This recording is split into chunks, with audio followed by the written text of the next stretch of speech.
to raise this matter with the local government, with the local councillors, with the state government until a better strategy is provided and there is more safety. I call the honourable member for Longman, who's got 25 seconds. Madam Speaker, over the last week I had been conducting my listening posts across my electorate, and local after local came up to me talking about how they were struggling under the rising cost of electricity. And I would love to know why those members opposite, members of the Labor Party, come into this place and think locals in my community should pay more for electricity. I extend an open invitation for them to come to my electorate and being 2 o'clock, in accordance with Standing Order 43, the time for member statements has concluded. It is time for questions without notice. Are there any questions? I call the Honourable, the Leader of the Opposition. Thank you, Madam Speaker. My questions to the Prime Minister. I refer to the Prime Minister's pre-election promise to create 1 million jobs in 5 years. Prime Minister, given that the government has known about the potential job losses at Qantas for months, what is the government's plan to support 5,000 Qantas workers who found out they've lost their jobs today? I call the Honourable the Prime Minister. Well, Madam Speaker, I do thank the Leader of the Opposition for his question. It is a very serious topic, and this is a difficult and anxious day for the workers at Qantas. A very difficult and anxious day for them, and it's a very troubling day for everyone who is following this news. I absolutely accept that. Madam Speaker, I do point out that there are services available to people who lose their jobs, including those at Qantas. I also point out, Madam Speaker, that the fundamental job of government, is to ensure that our economy is as strong as possible. And that means getting the fundamentals right. That means trying to ensure that taxes are as low as possible, that regulation is as low as possible, that the ordinary law of the land operates. And Madam Speaker, the last thing I am going to do today, is to play politics or to try to make capital out of what is a very difficult day. But I am going to provide, as much as I can, hope and confidence to our country. I am going to state my conviction that the management of Qantas are doing their best to ensure that Qantas is stronger in the future than it has been in the recent past, and I'm not going to get into the business of being critical of a company and a management which are doing their best to secure the future. Now, Madam Speaker, silence on my left. Madam Speaker, I do want to remind the House that back in 2012, when Qantas announced that 500 jobs were to be lost, the then Minister for Workplace Relations very truly and very correctly pointed out these workers are highly trained and highly skilled. I am sure any prospective employer will get a bargain with these workers. Well, the Minister for Employment was right then. I grieve with the workers who are facing an uncertain future. But just as the Minister for Employment in that government at that time was right then, I am right when I say that there will be better days ahead in a stronger economy when workers can get the jobs they need. I call the member for Robertson. Thank you, Madam Speaker. My question is to the Prime Minister.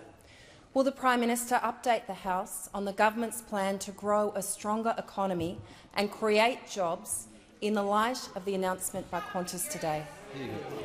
I call the Honourable the Prime Minister.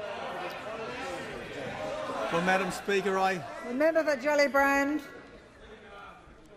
Madam Speaker, I do thank the member for Robertson for a question, and again, I reiterate that this is a hard day. It's a hard day for the workers at Qantas, and it's a hard day for everyone who is following this. But, Madam Speaker, on hard days especially, it's important to tell the truth. And the truth is that there are services available to people in this country who lose their jobs, and particularly when we're talking about a company like Qantas, people's entitlements are absolutely safe. But another important truth, Madam Speaker, is that governments don't save businesses. What saves businesses is the management and the staff working together to make the future better than the past. It isn't government's job to run businesses. It's government's job to get the fundamentals right. Because, Madam Speaker, and the member for Moreton is warned. As this government understands in the marrow of its bones, it's not government that creates jobs. It's profitable businesses that create jobs. It's not government that creates wealth. It's profitable businesses that create wealth. And, Madam Speaker, government's job is to make it easier for those businesses to flourish. Now, our plan for a stronger economy with more jobs, it starts with abolishing the carbon tax, because let's not forget that the carbon tax is a $9 billion a year tax on jobs, and, Madam Speaker, it's a $106 million a year tax on Qantas. It continues with scrapping the mining tax, which has done so much to reduce investment in our country. It goes on with cutting red tape, and we're committed to a $1 billion red tape cost saving for the businesses of Australia. We're also committed to try to ensure that the rule of law operates in all of our workplaces through restoring the Australian Building and Construction Commission, and that, Madam Speaker, in a previous incarnation was responsible for $6 billion worth of productivity improvements. We will, Madam Speaker, create 1 million new jobs within 5 years. We will create 2 million new jobs within a decade. Madam Speaker, the challenge of government, is not to guarantee every single existing job.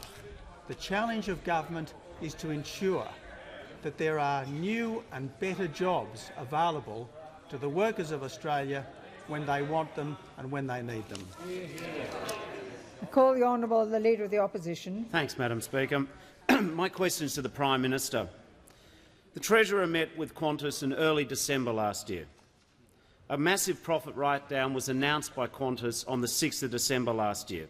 There's been ongoing speculation that the government would provide Qantas with a standby facility.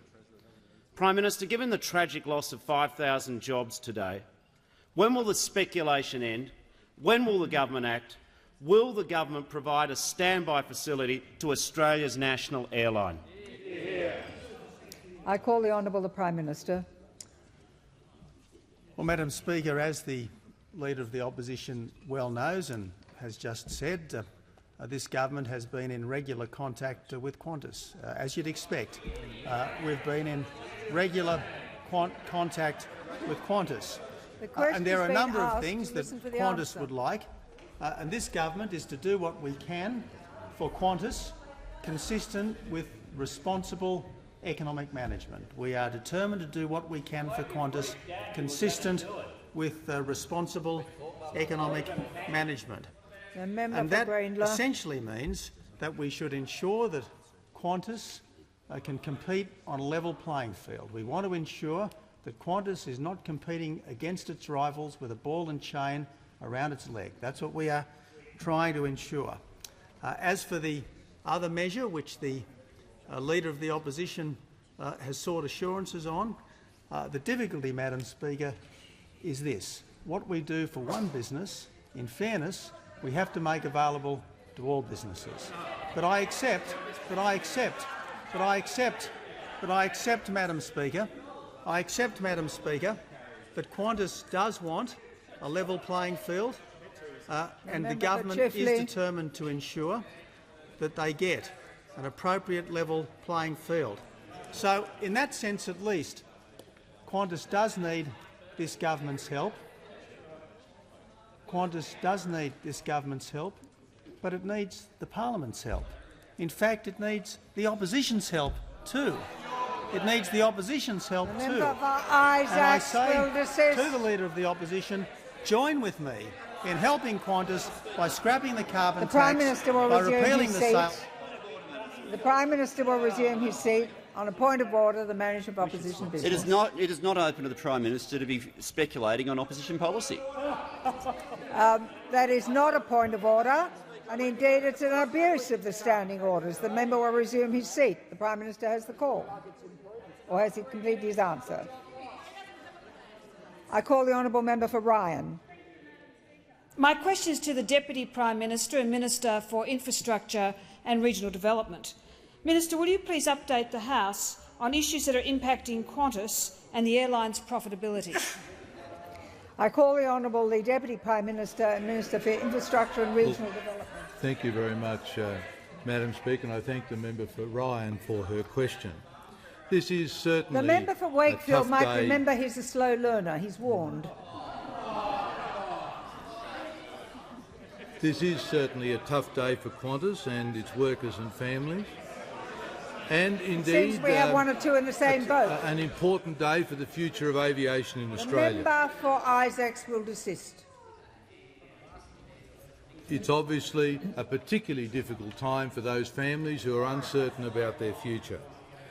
And it's vital that Qantas works with its workforce constructively, works with the unions and others associated with the industry to try and make the transition that they're going through as smooth and as painless as possible. The reality is that Qantas plays a vital role in providing air services for our nation, and it will have a key role also into the future. This government and all Australians want Qantas to be a strong company in the years ahead so that it can continue to be a national icon known around the world. But the reality is that aviation is changing. New aircraft have modern technology, and so many of the jobs that were required in the past are not needed into the future. We don't put our cars in for a grease and oil change every 1,000 kilometres anymore. And new aircraft are the same. They don't require the same level of services as was required in the past. You can't maintain a 747 maintenance facility if you've only got 8 aircraft. You can't open up a new service facility if you've only got a dozen 380s. And so many of the jobs that were required in the past are not required in the future. And of course new technology is making such a difference as well. And Qantas must work its way through these kinds of issues and ensure and take control of its own future destiny. The board and the management have a responsibility to the shareholders to make sure that their company is profitable and indeed, as a national icon, to the people of Australia to ensure that they're able to provide the services that are required. But there are more issues than this. The carbon tax is costing Qantas $106 million this year. Next year it'll be $168 million. Now, honourable members opposite think that that's unimportant.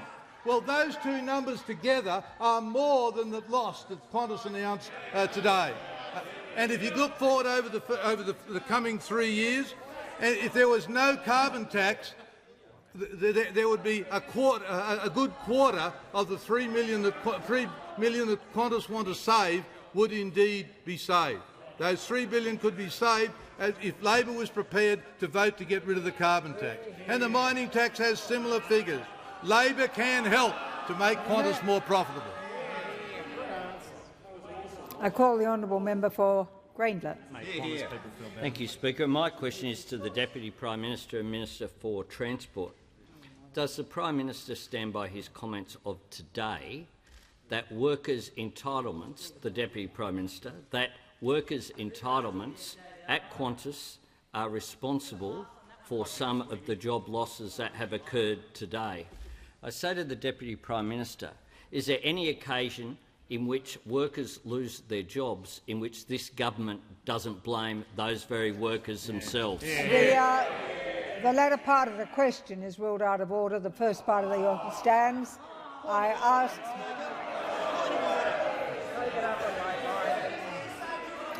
The Manager of Opposition Business. We have had answer after answer in this parliament where those opposite have blamed the workers, and we are exactly entitled to put that back to them in a question. There is no point of order, and as the Manager of Opposition Business is perfectly aware, the rules apply to questions, not to answers. I call the Honourable the Deputy Prime Minister.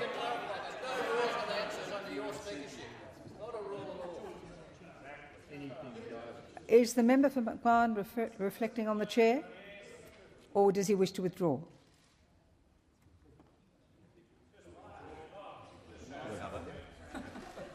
I withdraw. Thank you. The member for Grainler on a point of order. Thank you, Madam Speaker. Great pleasure. I referred in the question to the fact of the Deputy Prime Minister's own comments this morning that spoke about workers' entitlements, including the Qantas wage and cost structure places them at a significant disadvantage. Manager of Government Business knows there is no point of order. Well, Madam Speaker, it might assist you if I table the Deputy Prime Minister's own comments wouldn't assist me in at the all. Sydney Morning Herald this morning. The member will resume his seat. The member will resume his seat. You're answering a question at this stage, so far as I'm aware. Do you want an answer or not? Well, you can seek leave later. That's fine. The Deputy Prime Minister and Minister for Infrastructure and Regional Development. Madam Speaker, the Shadow Minister is misrepresenting my comments. I do not blame the workers. I do not blame the workers for the fact that technology has moved on, that aircraft don't require as much servicing as they previously did. I don't blame the workers for that. That is simply a statement of fact. However, it's important to note that the most significant losses that Qantas is currently incurring and which it has incurred over the last year or two have been in its international division. That's where the major difficulties are for Qantas. And it is simply beyond dispute that Qantas is faced with the difficulty of having to compete with airlines in countries where the wage structure is very different from what it is in Australia. That's not the fault of our workers. That's not the fault of our workers. It's a reflection of the fact that there are lower wages paid in other parts of the world. Now, that doesn't mean that I'm arguing that our workers should not be well paid. Of course they should be. I want not just our airlines to be prosperous, I want their workers to be prosperous as well. But one of the real challenges that Qantas faced is that its new competitors are not European airlines or American airlines, where the wage structures are perhaps closer to Australia. Their competitors are from Asia, their competitors are from the Middle East, where the wage structures are different. And that is one of the many challenges that Qantas has to face if it's going to be a competitive airline in the years ahead. It has to find ways that it can make up for the fact that costs in Australia are higher so that it can continue to be competitive in the future. And that does not mean that the wage structure in Australia is going to change dramatically.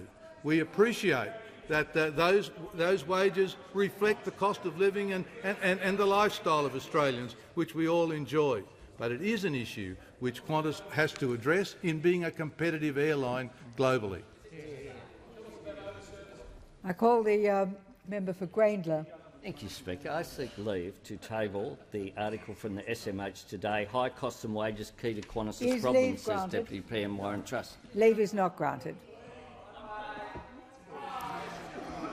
I call the honourable member for Kennedy. Question to the Prime Minister. Australia's self-sufficiency in oil throughout the last half-century saw in 2001 under $1 billion going to the Middle East. Australia now sends $23 billion. Since foreign oil pays only 6 cents tax, whereas Australian ethanol pays 40 cents, and since Minister McFarlane is proposing a Bowser tax of 40 cents, is the Prime Minister going to adopt the biofuels policy of the USA and Brazil, both nearing self-sufficiency, or the abolishing industry minister's policy, which the NRMA report says will see the abolition of all Australian production within 15 years? The member for Kennedy's time has elapsed, but he also neglected to say to whom the question was addressed. To whom is the question addressed? Prime Minister, Madam Speaker. The question is addressed to the Prime Minister. I think sufficient of it was heard. Well, Madam Speaker, I do thank the member for Kennedy for his question, and I acknowledge his deep commitment to the ethanol industry. The member for Gellibrand is warned. A commitment to the ethanol industry which is shared by a number of members in this House, particularly the member for Dawson, who's sitting very close to the member for Kennedy there. Madam Speaker, I wish to make two fundamental points in response to the member for Kennedy. First, this is a government which is determined to keep faith with businesses which have made investment decisions honestly and fairly on the basis of government policy. And second, this is a government which will do its best to ensure, as far as is humanly possible, a level playing field between the domestically produced and the imported product. We will do our best to ensure that there is a level playing field. As for the policy of the United States and Brazil, which the member for Kennedy refers to, I will gladly have a look at those policies and see whether they're instructive for us, but I do have to point out to him and to all members that in the end the policy that we adopt in this country as far as this government is concerned will be based very much on Australia's national interests. I call the honourable member for Lindsay. My question is to the Treasurer. Will the Treasurer outline the importance of improving productivity in the Australian economy? What are the alternative approaches? How will increasing productivity benefit the people of Lindsay? Point of order, Madam Speaker. Point of order of the Manager of Opposition Business. There's a great deal of precedent, specific reference in practice against asking for alternative approaches. Ministers are here to answer about their own policies. There's no point of order. I call the honourable the Treasurer. You yourself have raised that point of order, Madam Speaker. Many times. Many times. Well, I clearly did it better. I call the honourable the Treasurer.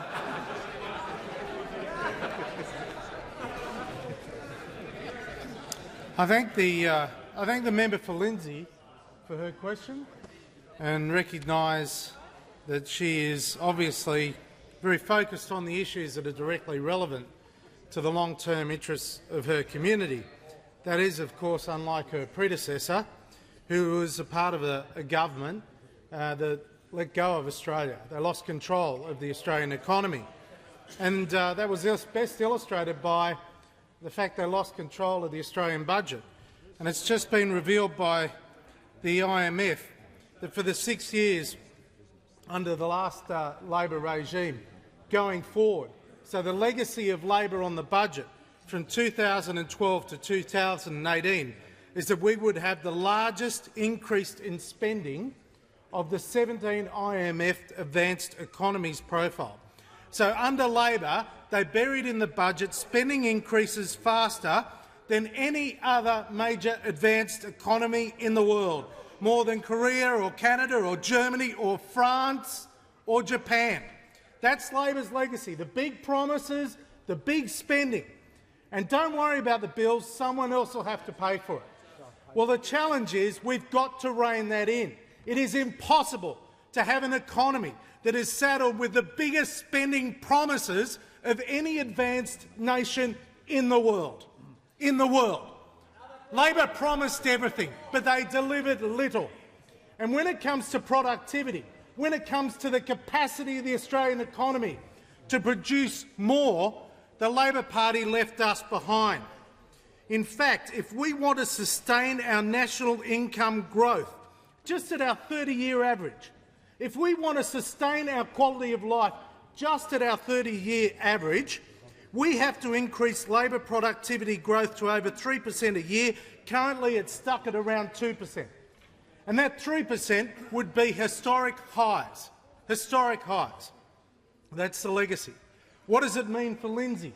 Well, under the Infrastructure Prime Minister and the Infrastructure Government, we'll get on with the job of building things like WestConnex. What does that mean? For Western Sydney, WestConnex will allow the constituents of Lindsay to bypass 52 sets of traffic lights and save over 40 minutes on their trips to Sydney. What does that mean for productivity? It means that the trucks and the transport that is driving the Australian economy and the economy of Western Sydney gets a fair go, gets the opportunity to do more with less. That's what it's about. And it's a huge task. And instead of the opposition bleating, I say to the opposition, get on the agenda here. We're dealing with your legacy of debt and deficit and structural problems. Get on board with trying to fix it. I call the Honourable the Leader of the Opposition. Thanks, Madam Speaker. My question is to the Prime Minister. I refer to ongoing speculation since early December that the government would offer support for a standby facility. Prime Minister, what will be the implication for Qantas jobs, Qantas share price, Qantas shareholders if that speculation does not result in action, and when will the government act to support Australia's national airline? I call the Honourable the Prime Minister. Madam Speaker, this is a very serious subject and it deserves to be taken extremely seriously by this parliament. What this government is determined to do is to ensure that, as far as is reasonably possible, there is a level playing field for competition and that Qantas is not competing against its fierce rivals with a ball and chain around its leg. That's what we are determined to ensure. Now, we know that Qantas would like some further additional assistance. The difficulty with that request is this. Why should the government do for one what is not prepared to do for all, or what is not necessarily available for all? That is the issue. Now, we are determined to help Qantas. We are determined to help Qantas.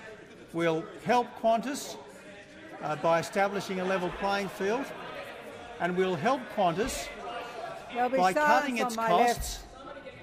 The member for Gellibrand will remove himself under 94A. And we'll help Qantas by saving it some $270 million in carbon tax costs over 2 years. That's what we want to do to help Qantas. Now, the government is prepared to help Qantas in these important ways, but for the government to help Qantas, we need the help of the opposition. We need the help of the opposition to sort out the Qantas Sale Act. We need the help of the opposition this side of July to sort out the carbon tax. And I ask members opposite, are they prepared to help? I call the honourable member for Barker. Thank you, Madam Speaker. My question is to the Minister for Small Business. Will the minister outline the impact of the carbon tax on small business? What is the government doing to ensure prices fall for electricity and gas, particularly in my home state of South Australia? I call the honourable the Minister for Small Business. Thanks, Speaker. It's pretty easy to describe the impact of the carbon tax on small business. Horrendous. Horrendous. At a time when there's a challenging marketplace and small business and enterprising people want to create more jobs to secure more opportunities, they are laden down and held back by a needless tax that isn't effective but acts as a disincentive for employment, that impacts on the cost structures of those businesses, that actually puts our businesses at a disadvantage when they're competing with international businesses that want the markets that we should be able to make our own and secure those job and economic opportunities for us. Now, in the member for Barker's electorate, I was pleased that he hosted me at a meeting with small business people in Mount Gambier, and the information that came through there was just how tough things were. In the local government area of Murray Bridge, the unemployment rate when the previous Labor government was elected was 7%. The most recent figures, 9.5%. 9.5%. And those figures were... They're pretty keen, aren't they? Those figures were from June 2012. So, see, that's always a problem, isn't it? I always say to those members' office, don't peak early, guys. Don't peak early. The facts matter. So what we've seen is that erosion of employment and that undermining of small business enterprise. And at that forum and at so many others, dairy farmers like the one the member for Colac and I joined in Colac, they said to me, what is it about this Labor Party? Do they not realise that needless cost impacts on small business actually impact on jobs and viability, or do they simply not care? Now, it could well be either. It could be simply that Labor doesn't understand that small business can't keep getting more and more taxes, more and more burdens. And I hear the member for Isaacs, a tourist in our region, singing out about us being the government. Well, this government went to the electorate, and including in your community where you won't even turn up at your manufacturers because they know how disinterested you are, and we said let's abolish the carbon tax. So our plan— The Minister will resume his seat. The Manager of Opposition Business. Do members on that side get asked to speak through the chair as well?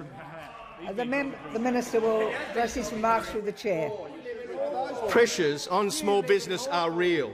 When small business people say to me, is it that Labor just doesn't care, or do they not understand it? Because they were warned time and time again that carbon tax would be an impairment to job creation and prosperity in small business. We've seen 412,000 jobs lost under Labor. We have a chance to end an anti-jobs, anti-small business, anti-growth tax. And those small business people are saying to me, why won't Labor join with the Abbott government in trying to relieve that pressure to reactivate small business, the engine room of economy? What we say to them is we don't know why that is, but let's— The member for Grayndler. Point of order, Madam Speaker. On a day when 5,000 Qantas workers have lost their jobs, him talking about jobs has to be out of order according to irony and the provisions that are there in the standing orders. There is no— The Minister has the call. Thank you, Speaker. So, the impact on the carbon tax on small business is all bad. It's anti-jobs, it's anti-enterprise, it's anti-growth, it's anti-opportunity. Let me ask the question that is asked of me. Why is Labor standing in the way of repealing this tax? Join jobs, join enterprise, axe the carbon tax. I give the call to the member for Ballarat.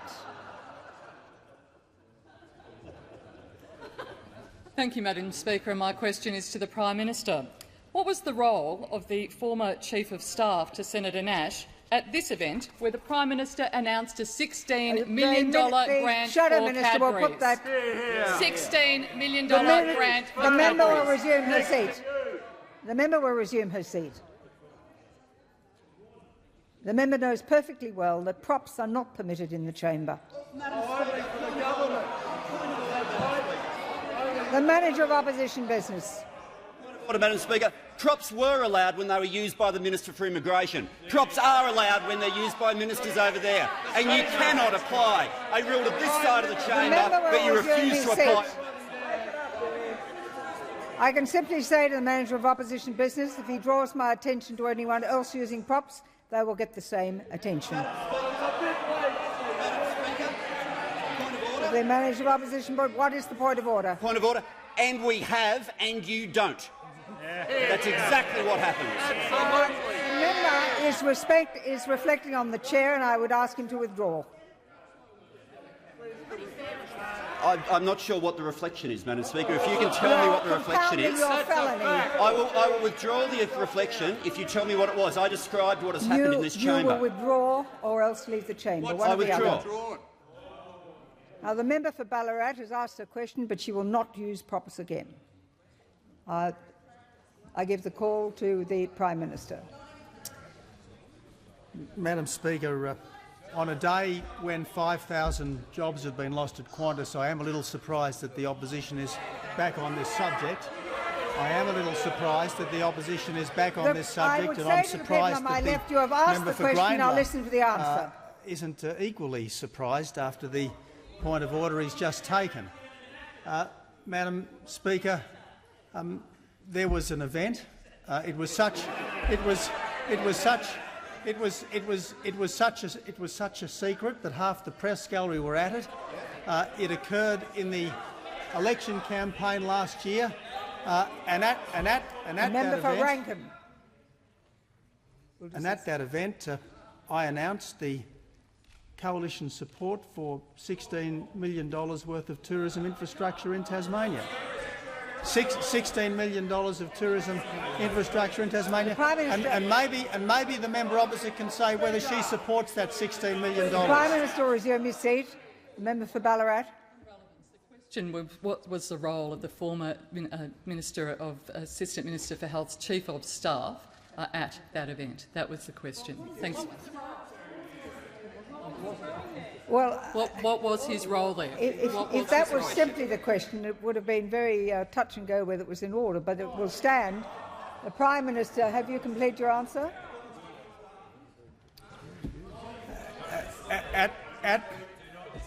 At the event that was so secret that half the press gal were at the announcement of the grant that was so sinister that it was supported by the people of Tasmania, the role of the gentleman in question, as I understand it, is that he was the economist for the company. I call the honourable member for Eden Monaro. Thank you, Madam Speaker. My question is to the Minister for the Environment. I refer to the Australian Capital Territory's draft electricity price determination that shows that prices will fall by 12% without a carbon tax. Will the Minister inform the House what steps the government has taken to deliver this price reduction? I call the honourable the Minister for the Environment. Thank you very much, Madam Speaker, and I particularly want to acknowledge the fact that the member for Eden Monaro is a distinguished former head of the Australian Chamber of Commerce and Industry, and in that role he worked with numerous small and medium and large businesses and was always concerned about unnecessary bills, electricity bills and bad bills of all kinds. And against that background, on this day of all days, we should all be concerned about unnecessary costs on Australian businesses and Australian workers. The context for this question is against immense global pressure on Australian firms and immense internal pressures on the costs facing Australian firms. These matters define the Australia of today. Global costs and domestic costs. Global challenges and domestic challenges. These are the great challenges that we face. So against that background, the question was, what steps are we taking to reduce electricity prices? The member for Lingiari will withdraw Exactly. that comment. As the Prime Minister promised, the first piece of legislation introduced into this House was repeal of the carbon tax. Exactly as the Prime Minister promised, the first piece of legislation passed by this House the member for was repeal of Wakefield, the it carbon saddens me tax. to say, will leave under 94A. On the 2nd of December, of which we will face the 3-month anniversary next weekend, the Senate received the carbon tax bills. So right now, we are waiting for the Leader of the Opposition, who professes his concern about jobs and costs, to do something about jobs and costs. But we can actually make a difference to electricity costs, because what is it that the ACT regulator said, and I quote, "The Commission estimates that complete removal of the price on carbon," and they go on, "would reduce retail electricity prices in the ACT by about 12%. But it's not just in the ACT. In Queensland, the QCA said, and as it was quoted by the Minister for Trade in Queensland, businesses would save between 7 and 10% on their electricity bills, depending on which tariff they are using. The only people standing between small business operators and lower electricity bills are your local Labor senators." It's also the head of the ACCC who said that electricity prices would fall. It was also the head of the Electricity Supply Association who said electricity prices would fall. And only 2 days ago, what we heard from Energy Australia is that they gave their guarantee to pass on the full cost of electricity reductions. If you want lower electricity prices, get the Leader of the Opposition to get out of the way in the Senate. I call the honourable member for Ballarat. Thank you, Madam Speaker. And my question is again to the Prime Minister. When did the Prime Minister or his office first become aware of Cadbury's request for a $16 million grant to redevelop its manufacturing facility in Hobart? Did the Assistant Minister for Health's former Chief of Staff or his company make any representations on this project? I call the Honourable Prime Minister. Madam Speaker, I just wish to make 2 points in response to the member's question. On a day when 5,000 jobs have been lost at Qantas, you'd think members opposite would be supporting a job-creating project in Tasmania. You really would think that members opposite would be supporting a job-creating project in Tasmania. And I say to the member opposite, if she's serious about this, what is her view? Was this a good proposal or was this a bad proposal? Prime Minister will resume his seat. Manager of Opposition Business. On direct relevance, if the Prime Minister is drawing a link because Cadbury is a tourism company and therefore he thinks there's a link for Qantas, maybe. But beyond that, there is completely no relationship between what the Prime Minister is talking about now and the question that's before the House. The Leader of the House. Madam Speaker, the Prime Minister was good enough to rise to answer this question. But there is a question. The member for Adelaide and Carrara will...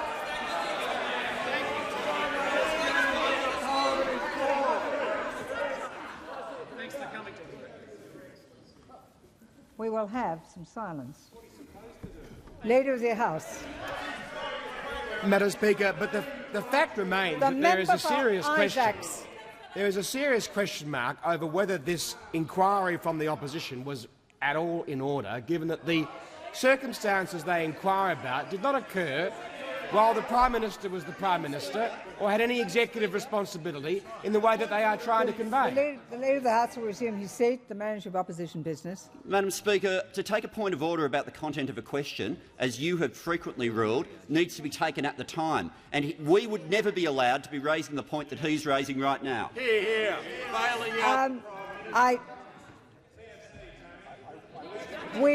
The Prime Minister wishes to continue, and he has got the call. And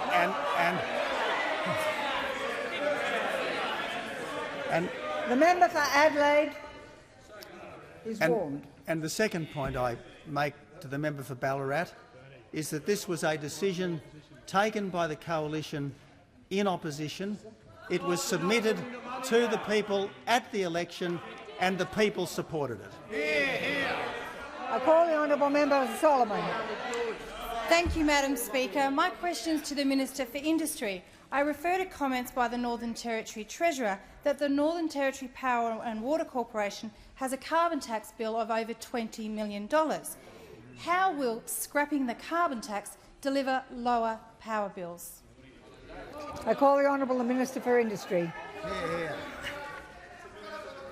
Thank you, Madam Speaker, and I thank the member for Langhiari for a question and remind the House what a tireless worker she is for the people of the Northern Territory, and at least that part of the Northern Territory gets excellent representation. Madam Speaker, the people of Darwin, are currently being expected by those who sit opposite us to continue to pay for their electricity prices at a premium, because those who sit opposite do not care what the cost of living is to those people in the Northern Territory. If they care, Madam Speaker, I ask them to demonstrate that concern by instructing their brothers and sisters in the other House to get out of the way and allow us to revoke a carbon tax which the people of Australia were promised by those who sit opposite would never be introduced. There would be no carbon tax under the previous Prime Minister's government, and yet we know what happened the moment they got into government. Now, Madam Speaker, they have a chance to redeem themselves for what was a deliberate misstatement by the then Prime Minister about her intentions of what the Labor Party would do when they get into government. They have the opportunity to save the 9 entities in the Northern Territory who have been hit with a carbon bill of over $66 million. They have a chance to redeem themselves. It's a small chance, but they have a chance. All they have to do is say that the member for Charlton will desist. You got thrown out last time, mate. Go again. Madam Speaker. The member for McEwen will also desist. Madam Speaker, the Labor Party is more than happy to sit by and watch the Northern Territory Water and Power and Water Corporation being served. The member for Charlton will remove himself under 94A. That's what he asked. Everyone gets what they deserve, Madam Speaker. The minister has the call to answer the question. The Northern Territory Power and Water Corporation is being served a tax bill, a carbon tax bill of $20.3 million. And those who sit opposite are happy to see that happen. They're happy to see Santos in the QNT pay a bill of $500,000, Newmont pay a bill of $1.5 million, EDLNG pay a bill of $4.6 million, and that's millions and millions of dollars that end up being charged against the consumers of electricity and power in the Northern Territory. Do the right thing. I call the honourable member for Ballarat. Thank you again, Madam Speaker, and my question is again to the Prime Minister. I refer to the role of Senator Nash's former Chief of Staff in the redevelopment of the Cadbury factory in Tasmania. Can the Prime Minister guarantee that the former Chief of Staff or his company has not been, nor will be, direct financial beneficiaries of the government's decision to fund this $16 million upgrade?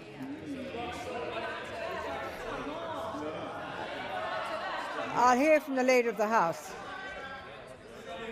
Madam Speaker, this is simply a fishing expedition on the part of the opposition. It's entirely hypothetical. It is entirely hypothetical, and the Prime Minister is not within his executive control to answer. That's not a point of order. The Manager of Opposition Business. The problem with that question is that it is not within the control or the responsibility of the Prime Minister to control a private enterprise firm. I am making a statement. Sit down. Take your seat. So if the member would care to rephrase her question so it was acceptable, we can try again. Sorry, Madam Speaker, I actually do need to seek your assistance on this matter. The $16 million is in the government's control.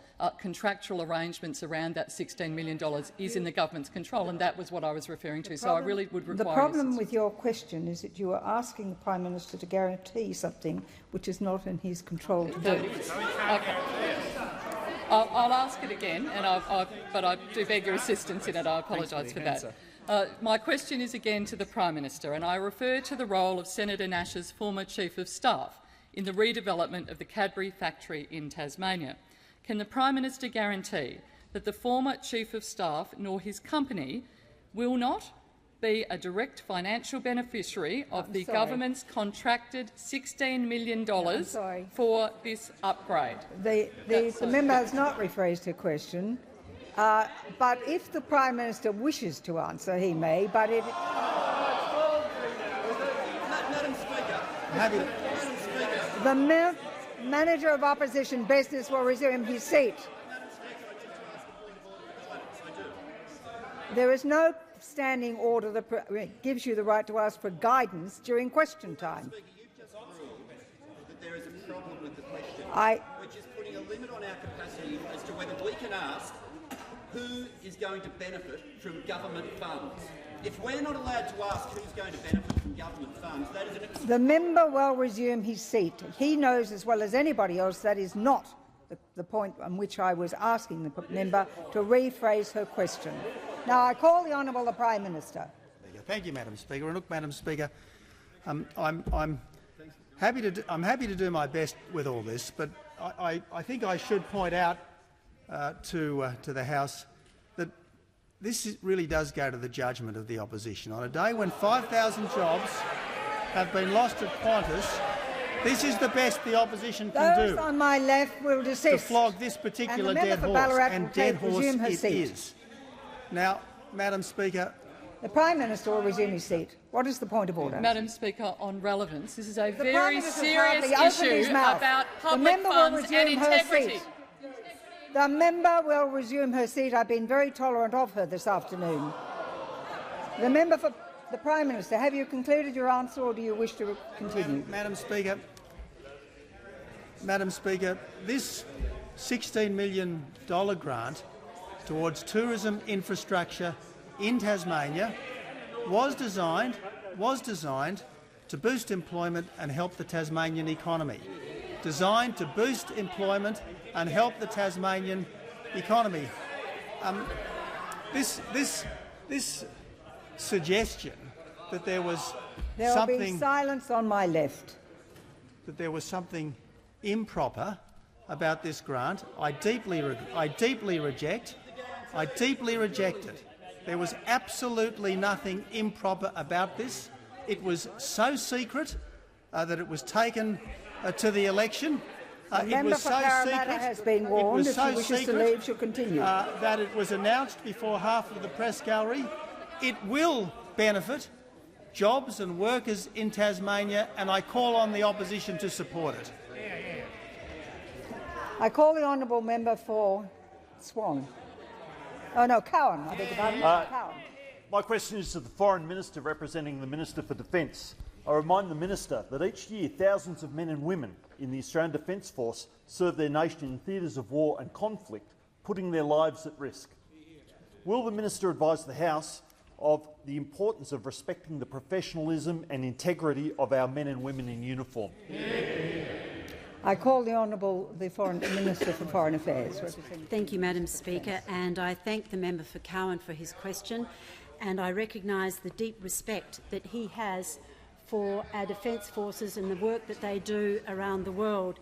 Indeed, as the member for Cowan knows, our defence forces are deeply respected in the region for the humanitarian work that they carry out at the direction of the Australian government. Recently in the Philippines, after Typhoon Haiyan, 550 of our finest men and women worked to redress that humanitarian disaster. Indeed, our men and women are respected globally for defending Australia's interests and upholding our values. That's why we on this side are deeply concerned that the Shadow Minister for Defence is refusing to redress the extreme offence, they were the words used by General Angus Campbell. He's refusing to redress the extreme offence felt by General Campbell after Senator Conroy's outrageous slur, indeed the libel that he uttered against General Campbell, designed to dishonour an honourable man. And as the Chief Defence Head said, David Hurley, referring to Senator Conroy's defamatory words, I was surprised at the accusations made against Lieutenant General Angus Campbell. I'm pleased his accusations withdrawn, but unfortunately once said, the shadow will linger. Lieutenant General Campbell has a reputation in Canberra, more widely in Australia and overseas, of integrity, intellect and studied impartiality. Now, Madam Speaker, I shouldn't have to point this out, but when a slur or a libel or a defamation is uttered, not only should the offending words be withdrawn, but an apology should be offered to redress the hurt and the offence felt by those who have been libelled. Now, Labor is making a bad situation worse. For yesterday, in the debate on the motion by the independent member for Denison, the Leader of the Opposition made his own outrageous slur against Senator Michael Ronaldson that not only reflected on Senator Ronaldson but also reflected on former Chief of Army Ken Gillespie. The Leader of the Opposition falsely claimed that in estimates Senator Ronaldson had called General Gillespie a coward. Now, that was a false claim. And after Senator Ronaldson demanded a retraction, hours later the Leader of the Opposition crept in just before the close of the House's business and apologised, but he didn't withdraw the false allegations, so that allegation stands. The Minister will resume her seat. On the point of order. The Minister now is going to issues unrelated to the question. There is no point of order. She is also, no, Madam Speaker, there is no she's point also of order. dealing with issues which were dealt with in the Parliament last night There within is no 3 minutes point of order. Senator The Minister of Ronaldson. Opposition Business will resume his seat. The Minister has the call. So that was a false claim, and after Senator Ronaldson demanded a retraction, the Leader of the Opposition on a point of order. To help the Minister She for doesn't Foreign need Affairs, help. I withdraw. That was a quite inappropriate intervention. You may do it at the end of question time. The Minister has the call. Thank you, Speaker. I now note that the Leader of the Opposition apologised last night and now has withdrawn the words, and I accept that, and I'm sure Senator Ronaldson will. But what he must now do is direct Senator Conroy to withdraw the words and apologise, and I give him an opportunity to do so now. The Minister's time has expired. The Minister's time has expired.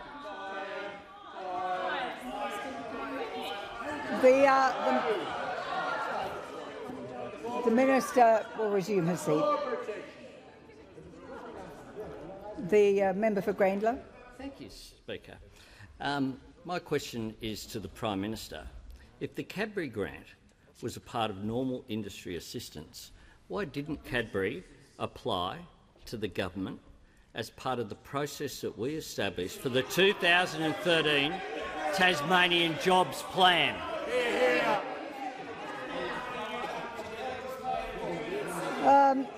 I call the Honourable the Prime Minister. Madam Speaker, I do thank the member for Grayndler for his question, and I point out that the $16 million was a tourism infrastructure grant. It was an election commitment. We made it in the context of an election. We made it openly and publicly. It was so secret that it was witnessed by half the press gallery. It was so sinister that it was approved by the people of Australia at an election. And let me remind the member for Grayndler and all those other rather noisy members opposite, the member for Franklin described the project as, and I quote, a great project that gets our support. Well, get behind it. It is a good project and it will create jobs.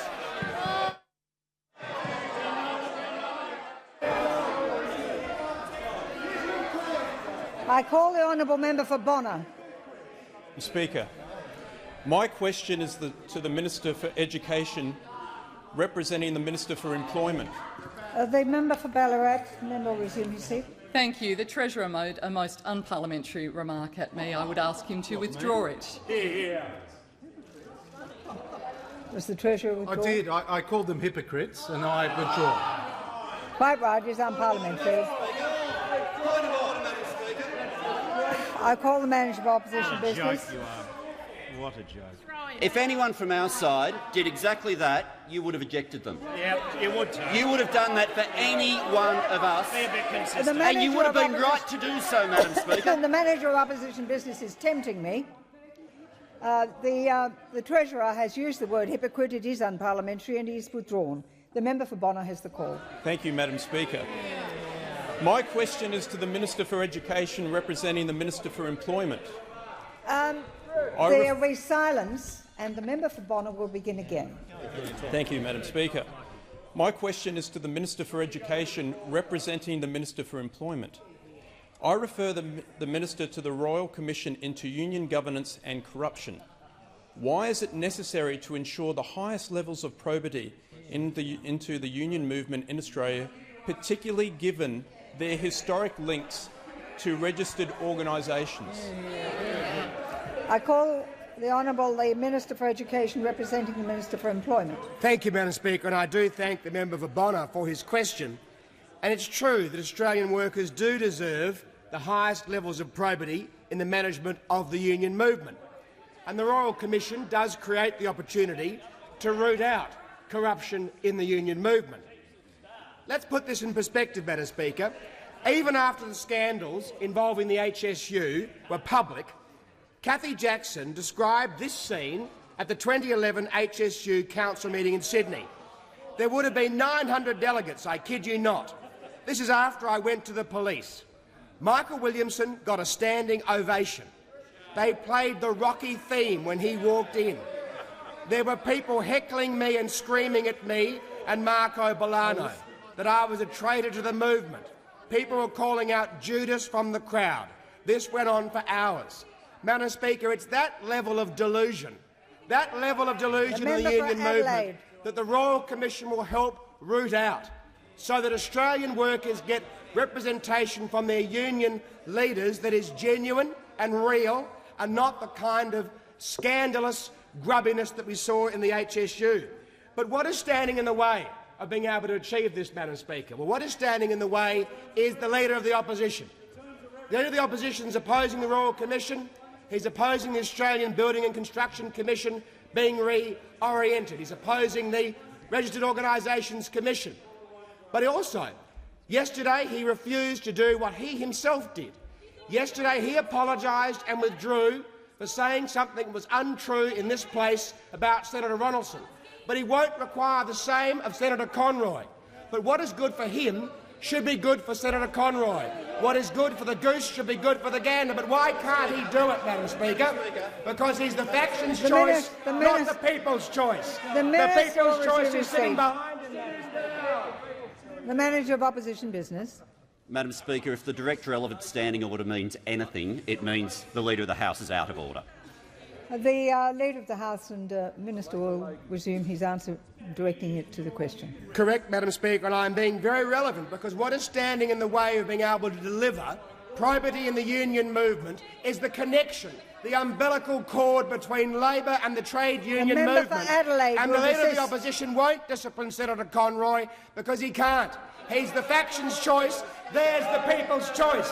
The member for Grangeville. It surprised even me, but he is the people's choice. He might not be president, but he's the people's choice. The Minister will resume his seat. The Manager of Opposition Business. Given that we just had an occasion... We've already had one correct. But given that on the last one you actually agreed with me, which was good, the Minister is defying your ruling. The Minister will return to the question. Madam Speaker, I'm explaining the relevance. The point is the Leader of the Opposition can't act because he is a union official first, representing union officials.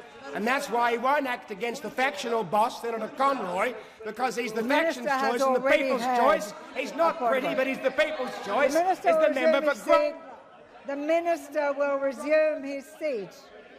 The Manager of Opposition Business, and we've already had a relevance. Madam Speaker, the Leader of the House is continuing to defy your ruling and should be brought to order. There is no point of order. The Minister has concluded his answer. I call the Honourable the Leader of the Opposition. Thanks, Madam Speaker. My question is to the Prime Minister. Given the Prime Minister's tenacity fighting for the job of the Assistant Health Minister, and given the Prime Minister's failure to outline any plan to support Qantas workers today, why won't the Prime Minister stand up and fight for the 5,000 people who found out they've lost their jobs, and why won't you fight for the rest of the jobs and keeping Qantas majority Australian-owned? Give the call to the Honourable the Prime Minister. Well, Madam Speaker, every single person in this House is concerned about the predicament that those 5,000 workers find themselves in. But the point, Madam Speaker, the whole point of government is not to guarantee every single job. No government can do that. No government can do that. The point of being in office is not to run a chequebook government. The point of being in government is to get the fundamentals right. That's the point. The point is to get the fundamentals right, and that is what this government is trying to do. We want to get taxes down, we want to get regulation down, we want to get productivity up.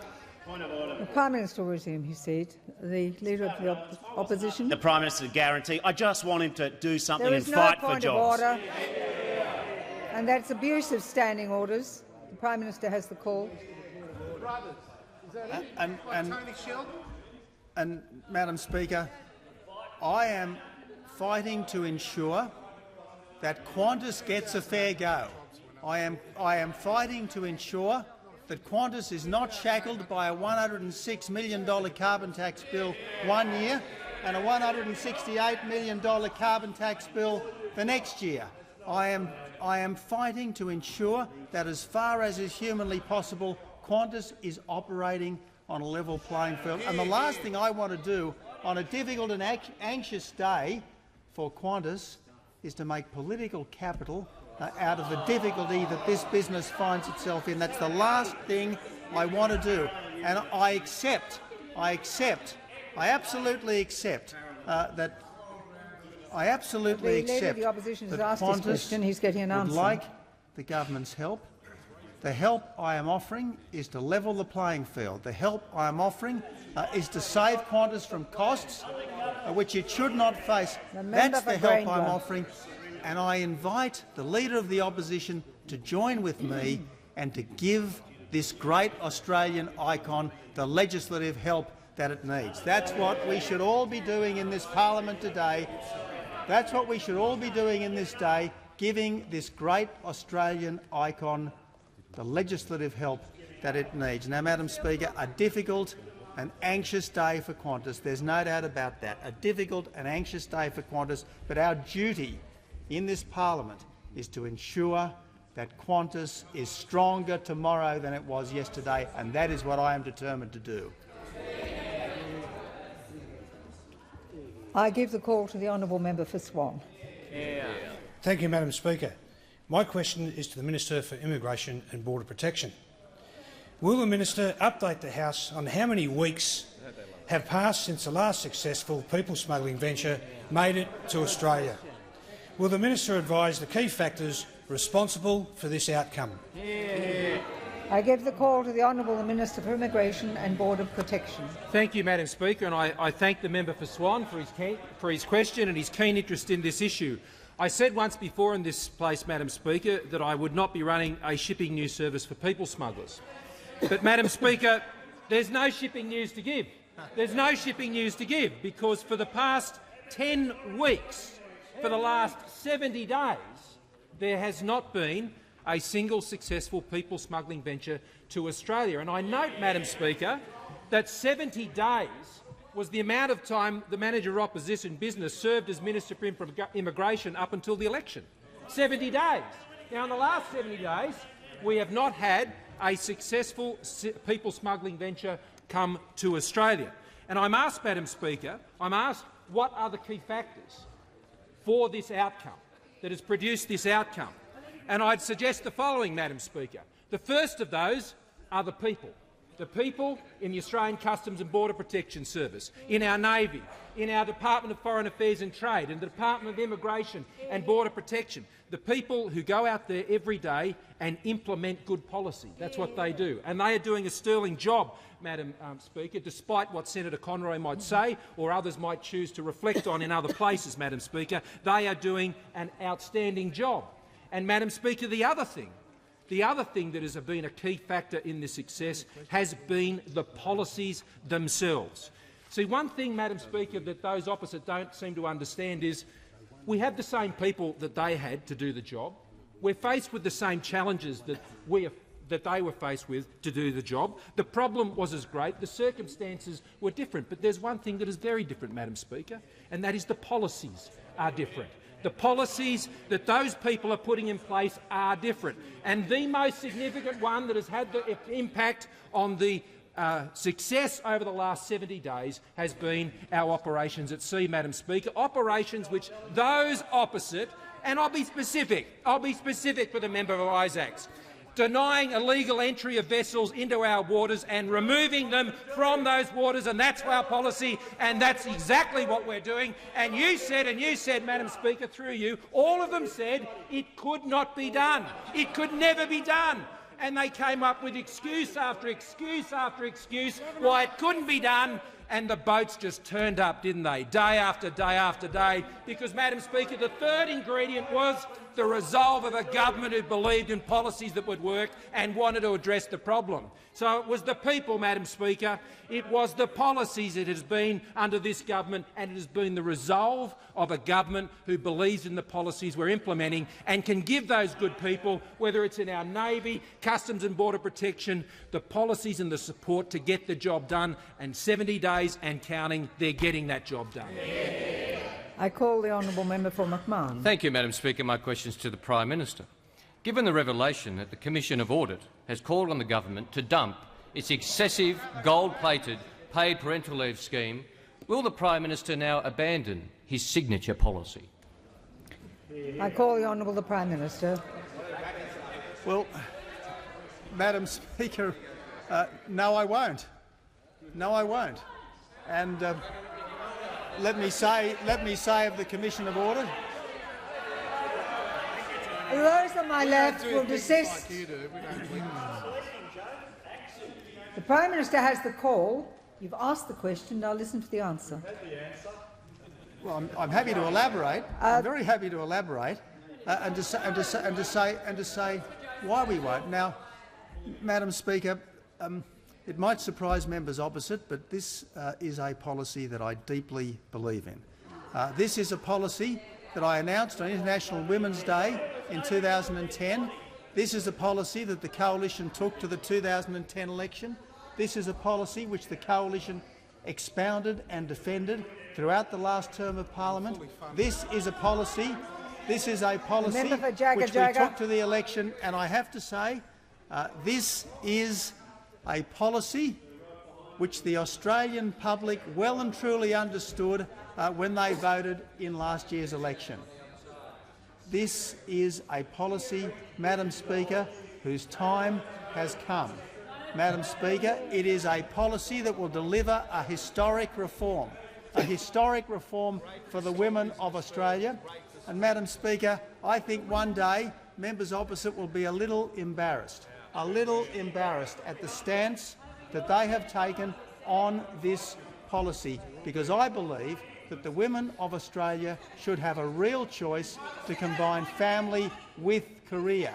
They should have a real choice to combine family with career, and that is exactly what this policy gives them. This is a historic change. This is a mighty social and economic advance for the women of Australia. It's good for women, it's good for families, and it's very good for our economy, because if we can get the participation rate up, we will get our productivity up, we'll get our prosperity up. It'll be good for everyone, and I absolutely stand by this policy. I call the honourable member for Hughes. Thank you, Madam Speaker.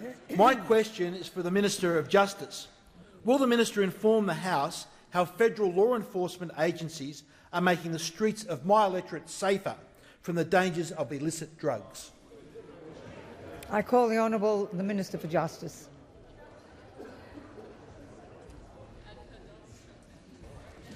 Thank you, Madam Speaker, and I thank the member for Hughes for this question.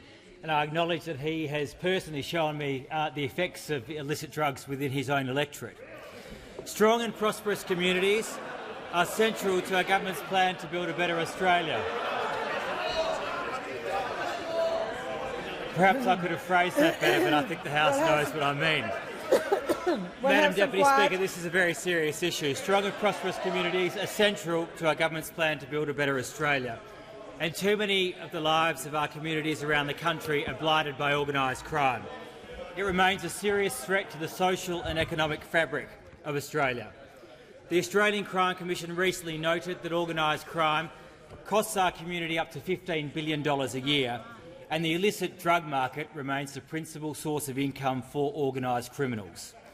It is this government's commitment to take steps to strike at the heart of this market and to give the law enforcement agencies the resources and the powers they need to go after organised criminals and drug dealers. This is a change in direction for this government from the previous government, which budget after budget cut the resources to Commonwealth law enforcement agencies. And I'm pleased to report to the House the significant work that's been made in targeting the illicit drug market within the past short while. In the 6 months to January this year, federal law enforcement agencies seized over $1 billion worth of illicit drugs. This is $1 billion that's been taken out of the criminal economy and over 3 tonnes of drugs that are not circulating on our streets. Cocaine seized was over 1 tonne, with a street value of $427 million. Over 1 tonne of precursor chemicals has been seized, with a street value of $220 million. Specific operations, including Task Force Illegal, which, while being primarily aimed at money laundering, has resulted in the seizure of over $500 million of illicit drugs and the seizure of $26 million of cash and the restraint of more than $30 million worth of criminal assets. Now imagine what could have been achieved, Madam Speaker, if the previous government hadn't cut savagely the budget of Commonwealth law enforcement agencies. The Australian Crime Commission the body that is tasked with fighting organised crime, had its budget cut by 30% under the previous government. 30%. It had its personnel cut by 30% under the previous government. Yet they've still managed to do an extraordinary job in tackling organised crime and tackling the illicit drug market. The Australian Federal Police had their budget cut by $128 million under the previous government. And I congratulate both of these agencies for what they have been able to achieve, even though the previous government tied one hand behind their back. Madam Deputy Speaker, the new government will tackle organised crime and the illicit drugs market, and we will support the agencies that are tasked with doing it. I call the Honourable the Prime Minister. Madam Speaker, after 21 well-answered questions, I ask that further questions be placed on the notice paper. Before I call the Leader of the Opposition, who I understand has a personal explanation, can I say during the, shall we say, vigorous question time we've had today, I neglected to say that we have had in the gallery the Honourable Ross Cameron, the former member for Parramatta, and we welcome him. I call the Leader of the Opposition. I seek to make a personal explanation. Does the member claim to have been misrepresented? Yes, I have been. Today in question time, the manager of government business falsely claimed that I was standing in the way of the Abbott Royal Commission into unions. The manager of government business is wrong. I publicly committed to cooperating with the Royal Commission, including on Tuesday, when I said that Labor will cooperate with the Royal Commission. Yeah. I move to call the clerk. Oh, no, I beg your pardon. I have a report from the Auditor-General. I present the Auditor-General's Performance Audit number 21 of 2013-14, entitled Pilot Project to Audit Key Performance Indicators. Minister. Madam Speaker, I move that the report be made a parliamentary paper. The question is that the motion be agreed to. All those in favour, please say aye. To the contrary, no. I think